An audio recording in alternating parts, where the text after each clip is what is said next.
আজকে কাঁচা মাছের ঝাল বানাবো, ওই জন্য কাঁচা মাছ এখানে আমি লবণ হলুদ মাখিয়ে রেখেছি। এই কাঁচা মাছটা কিন্তু ভাজবো না, কাঁচা দিয়ে দেবো। যেরকম সর্ষে ইলিশ হয় সেরকম কাঁচা মাছেরই ঝাল মাছ হবে। তো ওই জন্যই আমি এখানে পেঁয়াজ তেলের মধ্যে দিয়ে দিয়েছি, একটু চিনি দিয়ে দিয়েছিলাম তেলের উপরে, বলে কিন্তু দিনই তবু দেখো কালারটা ব্রাউন হয়ে গেছে। তো এটা পেঁয়াজটাকে একটু ভালো করে ভেজে নিতে হবে।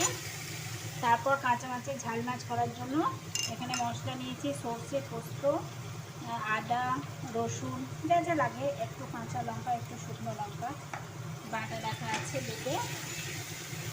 আর এখানে পেঁয়াজ ভাজা হচ্ছে।